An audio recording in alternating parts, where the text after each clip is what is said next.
AllReasonNoLogic. Battle started. G'day, fantastic people. This is Twig here with Pradith from AllReasonNoLogic. We are here live casting a Pillar of Doom clash between three of our favourites. All pretty evenly matched. Let's dive straight into it and hope for some classic action in Beyond All Reason. Pillar of Doom gives all the players a very equal start, high ground, mech starting position, and equal surroundings. There is a little bit of water around the outside, but there's no mechs in there, and the tidal is not good enough to jump in, so we're going to see mostly land-based combat for this one. Very, very close range map with all the ramps effectively being within shooting range of a lot of T2 units of each other, so this map tends to be T1 dominated, and only T2 if everything goes wrong for a couple of players, but they manage to survive. Seen some very interesting ones on here, particularly one I remember between Tank Tom, Bruticus, and Twig, which ended up with an early removal of Tank Tom, and then Twig and Bruticus not managing to defeat each other for quite a while. Once there's only two players on this map, it definitely becomes quite close. The key is aggression. Like, I played so aggressively against Tom in that match. Took out his commander with grunts, I think it was. But then I turtled up. Thought that Bruticus, because he hadn't been touched that game, had just too much eco, where I was completely wrong. He was doing the same as me, but he made a very slow T2 transition, but it was enough to rush me with Fiends. And I lost as a result of my lack of aggression in the second half of that match.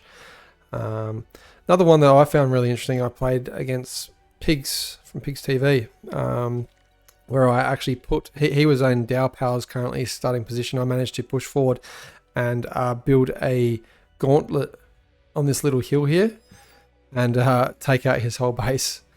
So that was quite an interesting one. Great. A T1 win. A quick update on the game. Tank Tom has acknowledged that there was a lot of trees on this map, so he's already got his grave robber out there hunting down those trees. Only player to do that at this point, and I would highly recommend that. We've got a tick coming up from Winera into Tank Tom's base.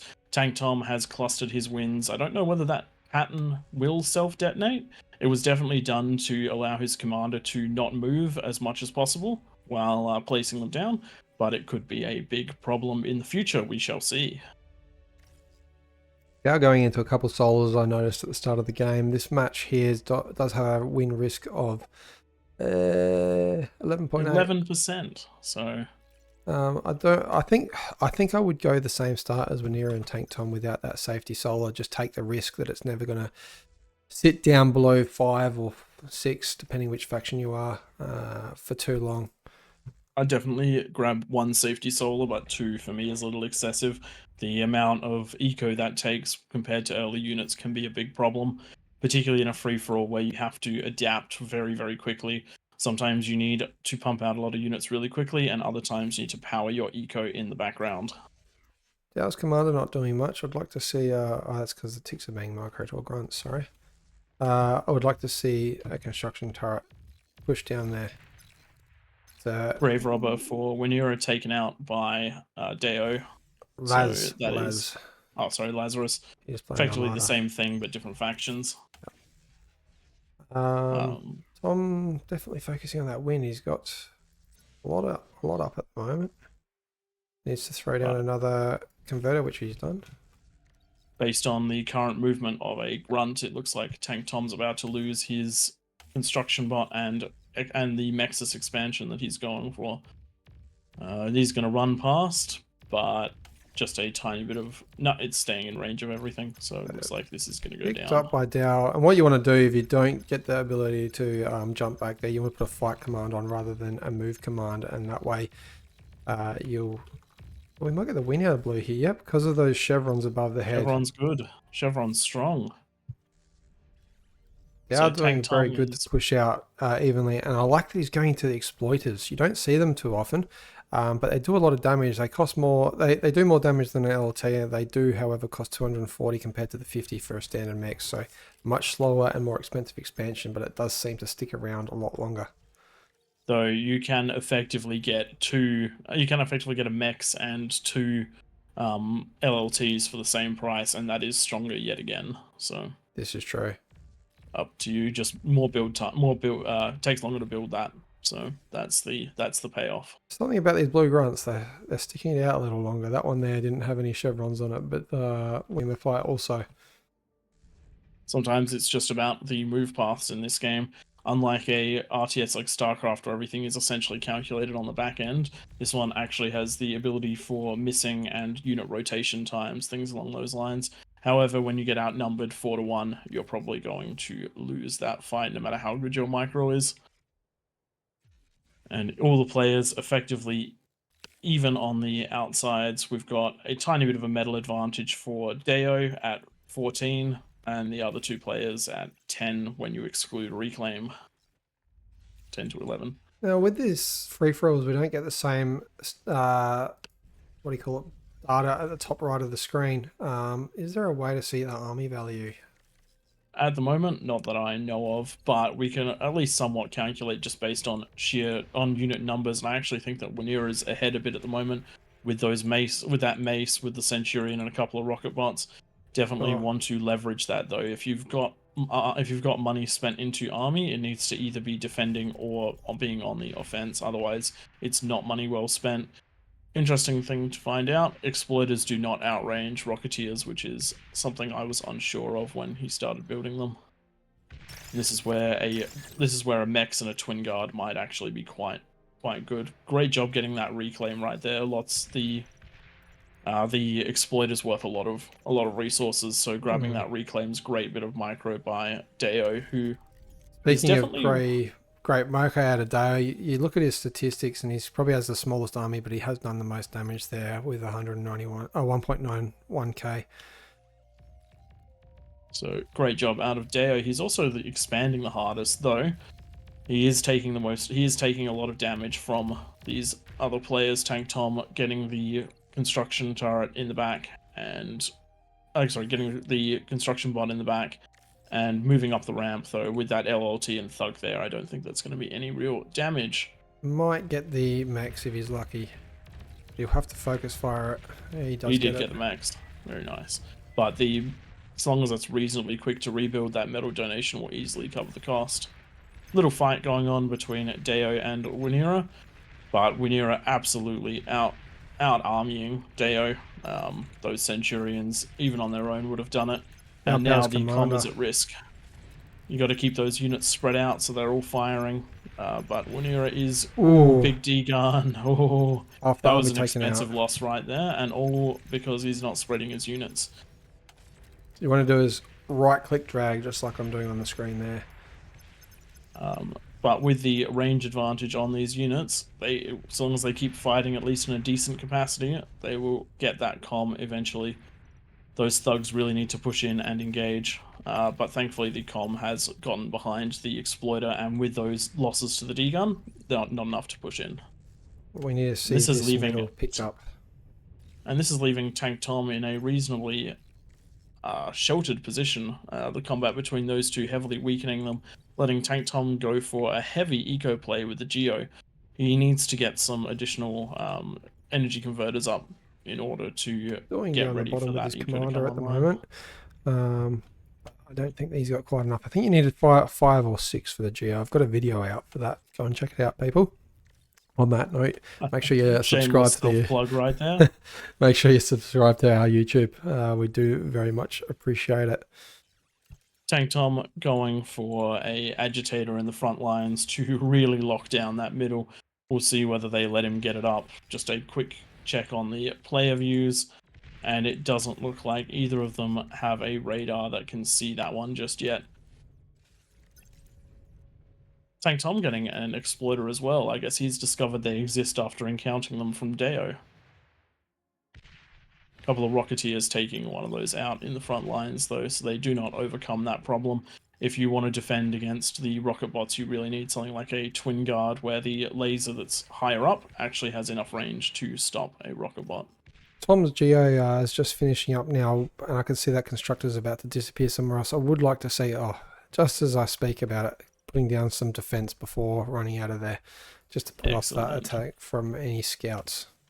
Tank Tom desperately needs some conversion right now. He has huge energy income, having what looks to be the most wind in the game. as well as that Geo. So it's 20 for Winera, 22 for Deo, and 40 for Tank Tom. That's where all of his army value is. It's in those extra wins. I'm trying to figure out these stats at the top right. That's the income, but that's not the current status, which we have to look at the bottom right of the screen where all the metal is empty for all players. Do you know how that metric works at the top right, where we can see the red player Tank Tom's? I think it's percentage of each other's incomes. So Yeah, so Tank Tom Tom is at obviously at top. 20. Is at 20.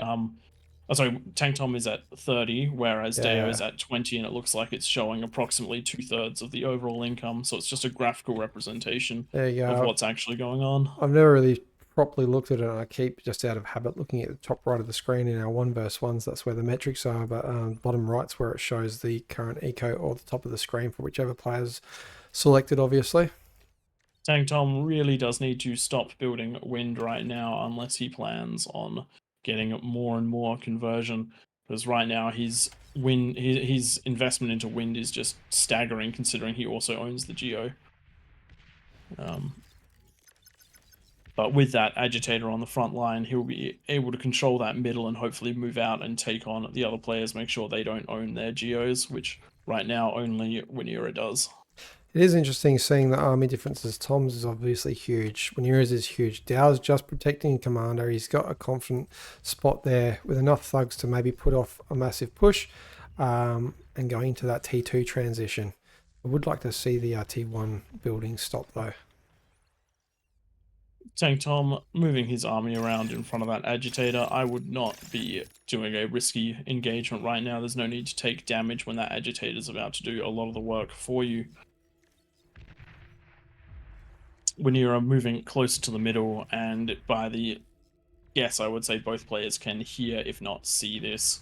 Good thing Tom built that LLT up by the Geo, though that is a immediate reaction out of him is needed to keep that alive, because Deo now knows it exists, so a couple extra units, knowing there's only one LLT, could be sent up there to take it out.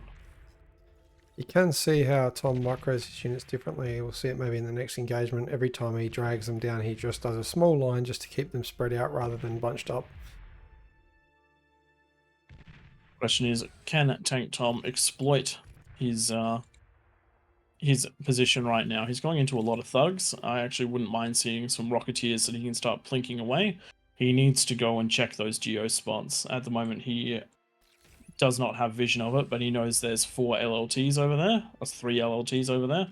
So he should know that there's a geo right there, and taking that out would be huge right now. His front is reasonably protected with that agitator, and as long as he's posturing between the 2 points, he should be able to get back to defend it if anything tries to push into it. Weaknesses, every player's backline looks pretty weak, so we could see run-throughs. What I do like is the Dragon Maws at the back of Dow's ramps, and unlike me in the game against Bruticus, where I built them up and put some walls in front of them, they are on the slope of the ramp, so they will see anything coming up that ramp. Got to make sure that you're careful putting walls in front of Dragon Claws when they're on ramps, because there are some there are some very interesting and weird interactions right there. Usually I'd put a couple walls in front just to keep them safe from fire, but in this case on the ramps you have to avoid doing that. Quite a slow T2 transition from Tom. He did go quick for the first bit, reclaiming the T1 lab, which is what you're meant to do, but by building a few other things at the same time, those wind farm was being built at the same time. So I think maybe you got 400 or 500 metal worth of wind being built at the same time. That would mean the T2 lab would be up probably 60 seconds earlier if you weren't building those at the same time. Looks like Winera was looking to probe the left side of Tank Tom, but with the radar up, Tank Tom moved his units to get ready to intercept, and it does look like he is starting his attack on the Geo. Though with the units he's brought against so many LLTs and an Overwatch, I think this might be a bit of a hard fight, and if not, and even if he wins it, it'll be a costly fight. Probably the right thing there, backing out of that situation. With What does the Tom T2 say? up, He sees you would be the much better off. LLTs. With the T2 up, you'd be much better off getting a group of these fiends ready to charge on through to start with. But because of that probe, it looks like Winera is getting a Dragon Claw up.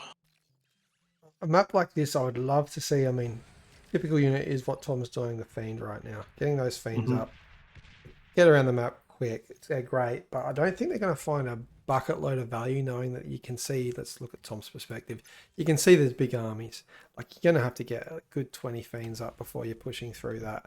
Unless you run around the back. I mean, I know there's the There is Dragon that Wars option. here, but one Dragon War is not going to stop a huge amount of Fiends. What I was getting at is I wouldn't mind seeing an Arbiter or something similar like that out of him. Just something that will be able to do damage Break deadlock. guaranteed. Yep. Cool. And he's got the heavily defended position in the Agitator, so he certainly could go for something like that.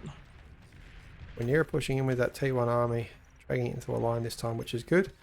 And they are chasing down Tom's Slug army, which is currently going to get repaired. I like that. Got the Sheldon there to do some extra damage. Sheldon plinking away, and it looks like Tom is activating the T2. We'll see how much they get done. They're charging straight into a T1 army that has a range and kite advantage. So these units are going to have a little bit of work cut out for them. Centurion's actually not bad against Fiends, but the damage looks like it's getting right on. I don't think that was the best choice out of Tom. I mean, it's done a lot of damage, but there is a third player in this game. And damage to an army is not actually what you need. Damage to an eco is what you need to win. And it looks like he's got 3 more coming out, but not currently set to go into any base at the moment. Got 1.6k metal on the front line for Winera there. And the Hound's now coming out. Tom chasing that fight up with... That's just more of a metal donation. Unless the D gun happens, which we might see it. Yep. One going down quite easily. One of the things that you need, one of the things you have to do against players that are at least of this skill level or better is you have to try and pick them apart. While that attack was going on, Tank Tom should have been trying to fight up here as well, but he's just walking more units into the slaughter at this point. Those Fiends could have gone with this and definitely taken out the Geo. Though if the units target fire the Geo, they might actually get it. I do think we will see this go down quite easily. Those slugs doing a lot more damage than I always expect. I do think having the energy, the lack of energy has meant that Winera does not have the energy for all those LLTs that were there. Dragon Moors would have been a better option. Actually, he wouldn't have those. He'd have the pop-up lightning turrets, which also need energy. That was quite the surprise amount of damage. Thugs are quite tanky and they do deal decent damage, but against 4 LLTs and an Overwatch, I was expecting much less damage to pump through. But yeah, the power issue was too much. Trying to build T2 off of 1 Geo and 24 wind just isn't enough. Winera making a classic mistake, taking all of his army to deal with 1 unit, and that commander is going to go down to these Fiends with no energy. And that is Winera out of the fight. And if Tank Tom plays this one just right, he'll have 2 bases that he can take on. However, he is currently going to have to deal with a Thug front line and a back line of Arbiters and Sheldons, which he certainly is not equipped to deal with at this exact moment. These Fiends would have to get a fantastic run by and into those long-range units in order to make this an even fight, but Fiends of his own are coming out of Deo. Was that a self-detonate? I think I just saw a self-detonate command. So those Fiends, you go Control D, and they have a 1-second countdown and do quite the damage when they explode. And now Tank Tom definitely on the ropes. He's tried his best he's done his best and he's taken out Winera, but at what cost? With these Arbiters and the Sheldons in the back line and the Thugs on the front line, it's going to be a real struggle for Tom to get into these units, and trying to push in too early is certainly going to be a mistake. He'll need a lot more than 4 Fiends to deal with this. His Arbiter's great against the Agitator, just 2 shots taking 45% damage, and we'll see that go down shortly, especially with the Sheldon fire. There it goes down.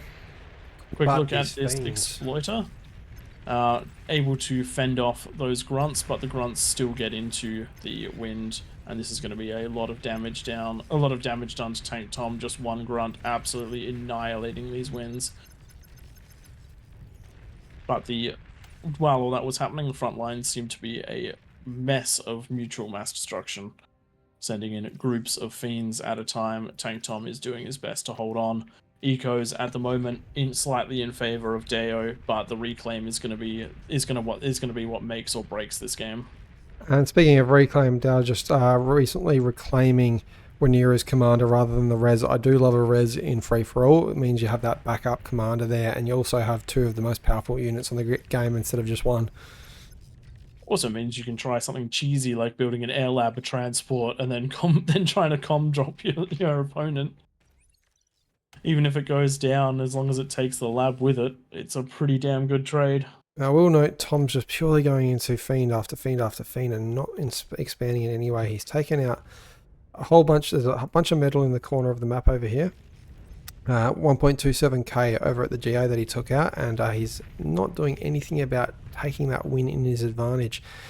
When you send an army in and you feel like you're going to win, you need to have res bots ready, or at least some construction vehicles ready to then go take possession of that land and keep it as yours. What he's done is he's donated a bunch of metal to blue, and in my opinion, possibly given this win to our blue player. Now that that mammoth is out, very nicely done. And Tank Tom's also fighting in range of defenses, which is not what you want to do. Just seed the ground, take a moment, and get yourself back into the game rather than throwing your units away. On your point about reclaim, he's getting a couple. He's getting a couple of the twitches. Twitches great for getting the reclaim. Very, very fast units. Though I would space them out and send them to collect all over the map instead of just in between the two players, because they have the option of being taken out as a group right there. Especially with that mammoth. That mammoth will just pick them apart very quickly. Though Tank Tom also does have control of the map if you wanted to take it. All he'd have to do is use one of those twitches to head on out and build the mexes all around the map. They do have a lot of build power. Like he's got the command there for those mexes. Tom now just denying metal rather than adding to his with those twitches, which are possibly going to go down to this mammoth. Possibly, definitely. Still no expansion to the eco from Tom, just purely micro units at this stage, and I can't say he's doing a great job of it either. No. The mammoth is a really strong counter to swarm typed units. It has so much health, and the laser just absolutely devastates things. But if he can run past, which it looks like he's doing, those mammoths will take forever to get across into Tom's eco. So if he just runs on through the back, this might actually be enough to punch in. It is important to always evaluate your options. He's going through what is obviously going to be the most defended area, being the geo. This is the perfect time to consider going through this path here or this path here, and just forget about that geo, forget about those units that are going to go down. Because all you need to do is kill the comm or do enough damage to the base, particularly build power. But he's running into Dragon's Maws again. It looks like he'll have enough to take them out, and it looks like he'll have enough to take out the Geo. That'll definitely slow down Deo, but with Deo's mammoths on the front line, and very little in the way of an attack vector now with only 2 fiends left, Tank Tom needs to make a new plan. Yeah, losing a Geo does hurt, but you do have that fusion in the backline for Dow power. He's also just losing units because there is a Deceiver covering those mammoths, so no knowledge there, and Tank Tom is in a terrible spot right now. Those mammoths are just going to bear down and take out his base. Only option he really has is some good D-guns, but he's actually running his comm away. If Tank Tom loses his T2 lab, the game is over for him.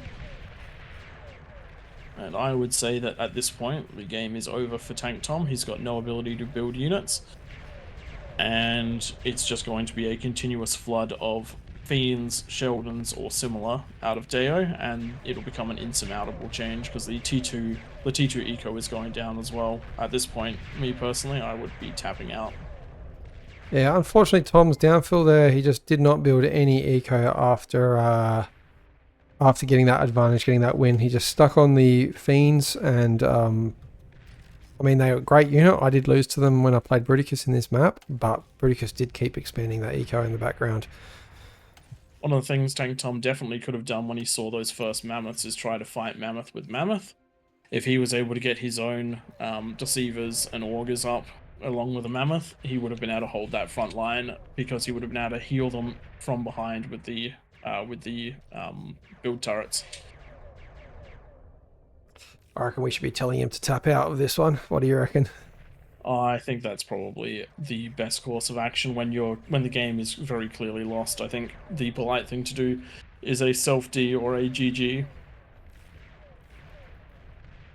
Despite what Tank Tom might want to do, sniping that comm, I just don't see that happening. It's not overly defended, but there's essentially no way. I'm listening to my request. I feel like a bit of a bully, but we're just dragging out a match. As soon as the mammoths got up to that ramp, there was no coming back for Tank Tom. Great aggression out of Tom. He produced the most resources, took the most damage. Looking at the graphs quickly, you can really see the damage dealt there is great from Tom. But yeah, the expansion of eco and not throwing away units by Dow is what won him that game, and that's what lost Tom the games. Throwing in those fiends. If you're going to do a fiend rush, you want to build them up in such numbers that it's just going to completely overwhelm anything. You also want to take them where the enemy is most vulnerable. So, like even if you got 3 groups of 10 and ran one at the geo, one at the front, and one up the side, the amount of micro that's necessary to deal with that, and the amount of defenses that are necessary to take all of that on at once, I actually reckon that would have been a game-ending blow for Deo. That's right. Let's quickly have a chat with our friends over in the Discord. Tom, that was great aggression out of you that game. Unfortunately, after taking out Wanira, you didn't capitalize on that, didn't send any constructors or any res bots over there, and Dow actually reclaimed all the metal that you deposited on that side of the map. So yeah, I meant to send some stuff over, but I think I had it on a larger command and it died on the way there. That's it. That probably did happen. Probably the biggest criticism was the hardest bit to deal with because they couldn't hit his units as they were walking across. Yeah, and great play by Dow with those jammers. You didn't build any wind after. I think you built a good 50 fiends without expanding your eco once through that time period. So I think that was your downfall. The fiends were great at taking out some of those armies. You definitely took out a small Sheldon ball, but once those mammoths hit, you didn't have the eco there to be able to punch out enough units fast enough, and that was a good game once those hit the front line. I think probably the only option there was maybe to get the commander there cloaked and hope for a D-gun into a mammoth, but unfortunately for you, it was too late with those 2 mammoths out towards the end of the game. Nicely done by Dow. I think great play overall, and just a little bit overwhelming micro and macro in the last couple moments. And I reckon on that note, we might leave it there and jump into the next game. Make sure you guys like and subscribe, and feel free to join our Discord and submit replays or partake in these games. Links in the description below. Thank you. Thanks everyone for watching. We'll catch you next time.